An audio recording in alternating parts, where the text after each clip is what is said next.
Okay, it's going to be a review of WWE Night of Champions 2025 from Saudi Arabia. I guess you want to call it the premium live event, just got off the air a couple seconds ago. I got to say, it was a pretty damn good show. I thought the main event was really entertaining. I mean, there's definitely some flaws, to what happened in the main event. But overall, I got to say, I had a lot of fun watching the show. I would definitely say it's one of the better Saudi Arabia shows, that they did. I'm not going to say it's the absolute best. I think that's probably Crown Jewel 2021. But let's get right down to it, man. We have the King of the Ring finals to actually open up the show. They start the show with Cody Rhodes taking on Randy Orton. So they go on first. So obviously the crowd was going to be good here. I think the crowd was pretty damn good tonight. The only match where I thought they lost the crowd was maybe the Queen of the Ring match. But Cody and Randy, first time in a long ass time. The first time since Cody has come back to the. Since he left AEW and came back to the WWE. So to me, this is always a huge deal. I was always looking forward to Cody and Randy. This isn't the ideal situation for it. I always envisioned it being more storyline driven and everything. First time they had a match together since 2013. But I got to say, it was pretty good stuff. The crowd was kind of booing Cody a little bit here. It wasn't like that transparent. But yeah, I thought they were really behind Randy. Randy was, definitely, out for revenge here. He mentioned that he's a little bit embarrassed that he lost to Gunther at King of the Ring last year, and he wanted to make up for it this year, so he was a little bit more heelish here. He kind of resorted more to the Viper. He was going for like the big kick. He took out a steel chair. He exposed the turnbuckle. Didn't get the job done though. So Cody actually goes to SummerSlam. He did mention he's going to face either Cena or Punk. So it looks like it's going to be a triple threat. I could be wrong about that. But, Cody wins the King of the Ring.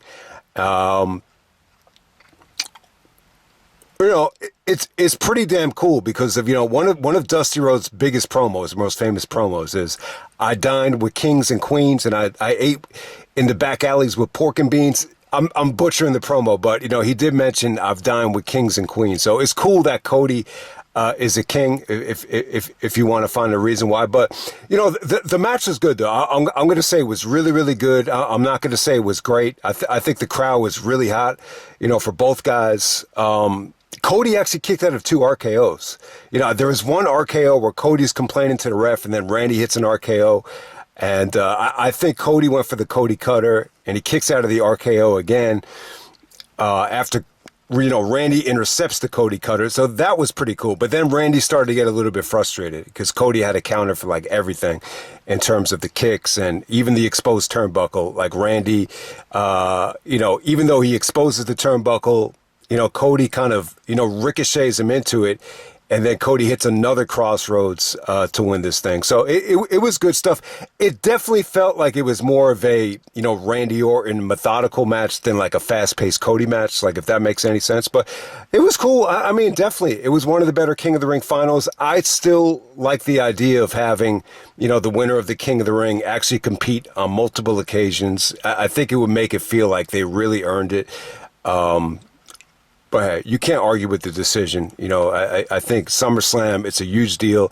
You get a chance to see Cody, win the title back. I think it's really going to be a triple threat, but I was very happy with this. I think this was by far the second best match on the show. No doubt about it. Sorry if I spent too much time on it. So actually, I'm not on Wikipedia now. So I got to think, what was the second match of the night? It was Rhea Ripley taking on Raquel Rodriguez. It was cool, man. The video package here was good. They really went into depth about the friendship. Even before NXT. And I could be wrong about this, and I'm sorry if I offend anybody, but it did kind of feel like. They didn't say it, but just from the video package, it looked like they might have been more than just friends. I could be wrong about that. But hey, they showed the friendship, they showed the NXT stuff, and then they showed the jealousy. So It was good. It was the first time they really ever had like a street fight at Night of Champions. The gimmick of Night of Champions usually is, and they kind of went away from it here, which is fine for me. I'm not a huge fan of the concept, but every single match usually has to be a championship match. But on most Night of Champions, there's really not a lot of gimmick matches. It's just, the gimmick is the multiple championships. But Rhea taking on Raquel. I thought it was good stuff. It was as good as it could have been. It was good. I mean, they gave you some good table bumps. I thought it was vicious. I thought it was intense and easy to watch too. Very creative. You actually had, Roxanne Perez interfere. My one gripe with this match is it just felt like every girl had to be dressed up looking like Catwoman. It just, the ring attires just looked too similar. But Rhea looked hot. She looked like a hot version of Catwoman, if that makes any sense with all the leather and everything. But some nasty table bumps. From Raquel through the Spanish announce table, and then the ending was just really well done. I think she calls it the Tejada Bomb. I don't know if that's a Mets reference. It's probably not. Yeah, if anyone remembers Tejada Utley, 2015, long ass time ago. You only get that if you're a diehard baseball fan. Some of you guys from New York City might get it, but yeah, the Tejada Bomb counter from Rhea into the Hurricanrana where, Raquel is just like planted on the top rope. And then there's a table right there. So she takes the table like via Kurt Angle, Shane McMahon and does the riptide from the top of the table on the turnbuckle. It was pretty cool. I think the table, it gives you enough stability to really get more depth and more height on the finisher. And that's how it came off. So this was solid stuff. I'm not a huge Raquel fan. I think she struggled with connection. There's a lot of times where I feel like she gets no reaction, but she was good in this spot. I think the value is she could give Rhea like someone to duel with that's bigger than her and larger than her. It's very similar to Nia Jax, only I just think she's a better worker. So there we go with that. Next up, we have Sami Zayn taking on Karrion Kross. This was good stuff, man. If anyone got to see any of these backstage promos or confrontations, they've been good. They've been engaging. Karrion has, been very insulting to Sami, calling him a liar, insinuating that he's never going to win the WWE Championship ever again. So, the cool thing about Sami Zayn is he has ties to Canada. He's got ties to Mexico. He's got ties to Saudi Arabia. I'm not even certain about what the actual connection is to Saudi Arabia, but he was coming out, wearing the appropriate ring attire.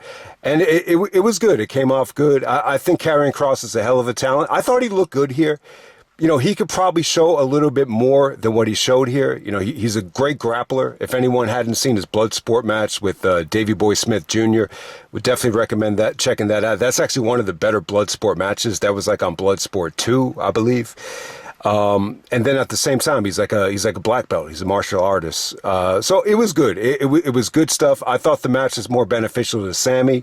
There was a lot of, rest holds from Karrion where he's trying to choke him out. And he just a lot of, vicious trash talking where he's trying to get him to admit that he's a liar.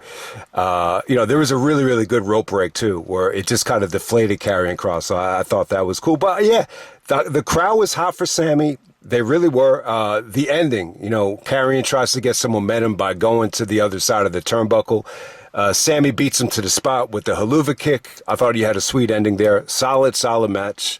Could have been better, but I thought it was pretty dope to see Karrion Kross on a premium live event. This might have been his first one, maybe ever, away from NXT. I'm not even sure. So from there, we have Solo Sikoa taking on Jacob Fatu. I got to say, disappointing match. Solo just doesn't do it for me, man. I don't know what it is. I know some guys are higher on him than me, but this is a good win for him. The story was here, he really had to kind of, redeem himself from Money in the Bank for letting Jacob embarrass him like that. Obviously, Jacob turned on him at Money in the Bank, and that match became more of a, storyline match. But Solo Sikoa, from a wrestling standpoint, I thought it was okay. I mean, even some of the boogeyman spots followed up by like German suplexes, I just didn't think came off great. I got to say, this is probably the most underwhelming performance that Jacob Fatu has had. But I got to blame him more on Solo and blame him more on the booking. The booking just never really got them to get into a rhythm. I think Fatu had some cool moments. He actually busted out the Fosbury flop. there was a ton of interference. You actually had one of the Tungas come out, the older Tunga, the one that got injured in War Games. I think he ended up breaking his ankle. Was it his ankle? Yeah, I mean, he finally came back, the older Tunga brother, and there was a really cool Fosbury flop from Jacob Fatu. I thought that came off great. But, the story of the match is they recruited one of the bigger, I guess he's the younger Tunga brother. He really looks like, the Undertaker version of the Samoan family or the Bloodline, or maybe even like a John Gonzalez. He's a big dude. He wrestled in Japan. Michael Cole talked about him a little bit. I'm sure most people are familiar with him. I don't remember watching him in New Japan, but yeah, I mean, it was a pretty impressive, beatdown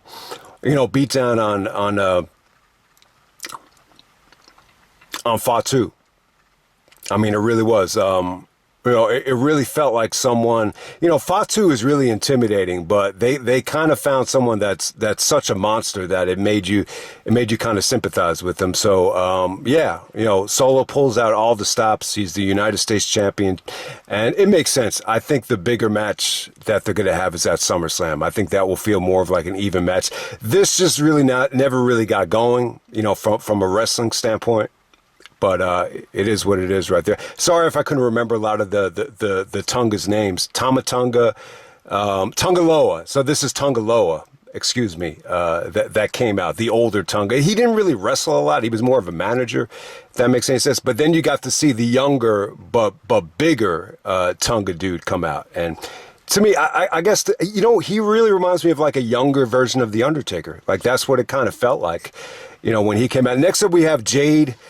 Taking on Asuka. This is the finals of the Queen of the Ring. Short and sweet. I think they wanted to kind of, make Jade look strong. At the same time, I don't think they wanted Jade to, wrestle that long, so she wasn't that, exposed. But it's an interesting matchup. There's definitely a size discrepancy here, but Asuka was really over. The fans were really behind Asuka.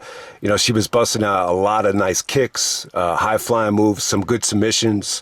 There were some good counters, out of the Dragon Sleeper from Jade. It wasn't an awful performance from Jade. Jade, the thing that sucked about this is, Jade had to be covered up here. She's got an incredible physique. I don't know if Vince ever got the chance to meet Jade, but, you get the impression that he would love Jade and, he would just think that she's like an awesome specimen. She really is, but she was wearing like a Storm, X-Men costume, which she's done in the past, but it worked really well with the Queen of the Ring victory because she said, there's a storm coming at SummerSlam, get ready for it. So I'm assuming Naomi is definitely going to try to cash in on Jade at SummerSlam. So it kind of makes sense that Naomi's Money in the Bank. I think this is where it's going to, pay dividends there, but the match is pretty damn good. I mean, I thought it was okay. I mean, it was just, this felt like a television style match. It's not a pay-per-view quality match. They just wanted to kind of get you to the main event. But the finish was good. Asuka goes for that, Empress of Tomorrow finisher. It's almost like a ricochet backdrop, ass shot or whatever you want to call it. Jade's able to counter that into the Jaded. I still think she should call that the Cargill effect. I think that's a better name for it. I thought Jaded was more of an AEW trademark, but it is what it is. All right, let's get down to CM Punk and John Cena. I got to say, man, good match right here. Really, really good. Yeah, I mean, really great match. I mean, I was very, very satisfied with it.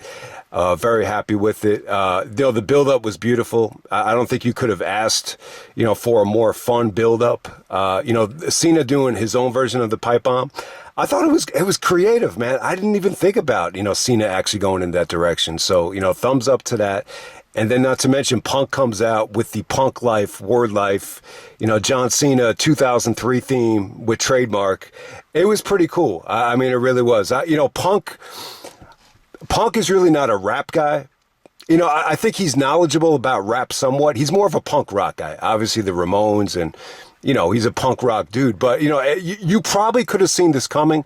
I'm assuming Rosenberg, may have pitched the idea because he was actually talking to Michael Cole and they were kind of talking about, I'm more of an Ice Cube guy. They mentioned the Travis Scott bullshit.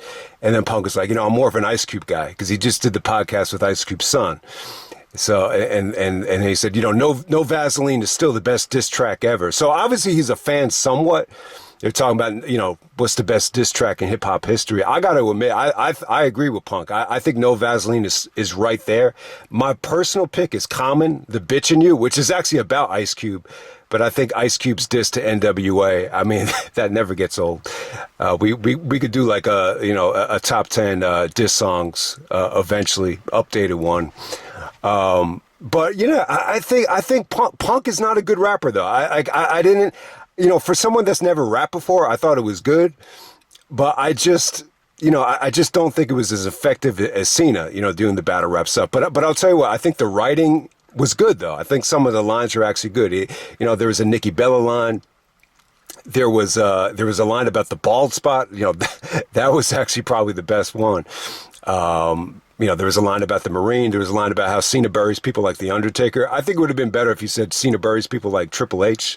I get it, though. The Undertaker, he buries them alive, so that makes sense. But, yeah, it was a lot of fun. I think for someone that doesn't really like rap, I don't know how much of a fan Punk is, but, hey. I think he did a good job with it, but you could just tell that he's never really rapped before, so it doesn't really compare to Cena's delivery. I just think it helps a lot more, like if you're a huge rap fan, to actually do battle rap promos. But hey, let's get right down to it. Cena and Punk, the main event. I gotta say, man, a lot of fun. I think it gave you your money's worth. You got to keep in mind too. I know there's going to be criticism about some of the transitions looking slow. Cena is like 7 years older than me. So these guys are really getting up there. And, Punk is like 5 or 6 years older than me. So it's really an older combination.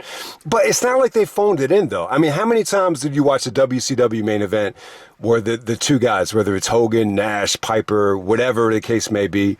I'm sorry if I'm offending any WCW fans, but you saw a lot of, WCW, main events where, they don't give max effort. I just thought they gave max effort. That's the point I'm trying to make.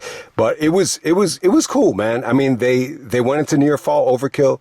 Cena kicked out of like 3 attitude adjustments. On the third one, it was like, holy shit. It really kind of felt like Rock Austin WrestleMania 19 level of kickouts. The transitions were a little bit slow, but the chemistry was still there for the most part. I still thought it was good. I gotta say, the ending, I have mixed feelings on the ending. Overall, I'm happy with it, but there was a couple of issues here where I said to myself, this just feels too much like a segment. It almost feels like borderline WCW interference level, like that type of thing, where you had like, Seth actually does try to come cash in. Thank God this is a botched cash in, so Seth does not cash in. I was just, I didn't know if he was going to make the trip to Saudi Arabia, but he does. Overall, you had, Bronson and Braun Breaker, jumping on Punk and Cena. So you actually got a little bit of a Cena, face turn tease with him, going out Rollins, and, him and Punk are basically like working together to, eliminate Heyman and the stable. So I thought that was cool. And then you had guys like Penta and Sami come out to try to neutralize it. So they took Braun Breaker out. I just thought for a while there, it felt like it was a little bit much. That's the point I'm trying to make. But it ended up still being good. I like the ending though. You thought, the Cena Charles Robinson spot, very reminiscent of Cena at Money in the Bank, taking out John Laurinaitis. Instead, this time he takes out Charles Robinson, which was, Seth's handpicked referee. So I thought that came off great. And then, at the end, it looked like it was just kind of ended in no contest. It looked like, Punk was going to go for the code of honor, shake Cena's hand. Cena actually hugs him. And then he gives that evil Elimination Chamber Cody, facial expression, tries to F you. Punk is able to counter it to go to sleep. And then all of a sudden, Rollins comes out, hits Punk with the briefcase. He hits Punk with the go to sleep. And, Cena is the one that steals the victory. Cena's able to kind of, get Rollins out of the ring so he doesn't come out. So there was a lot of OTC chants. There was a lot of, we want Roman, not necessarily we want Roman chants, but OTC chants. So I really thought, maybe Roman would come out and screw Seth. So I still think they're going to go with Roman and Seth at SummerSlam. So I think the way this ended, it really does still open the door up for Cena, Cody, and Punk in a triple threat. I think that's the way to go. But Cena successfully retains. It was cool. I like the way Cena looked at the camera as the show went off the air. He's like, it's not over yet, baby. There's still a lot more to come. And it makes sense. SummerSlam's right around the corner. It wasn't the right time, to take the belt off of Cena. I like all the babyface teasing that they did with Cena. I thought it was great stuff. So, yeah, I kind of felt like all the interference was going to get this thing to slide off the tracks. But overall, I was very happy with the execution of it. I like the fact that Rollins, they didn't rush the cash in, which is the right call. I think you have a lot of juice here.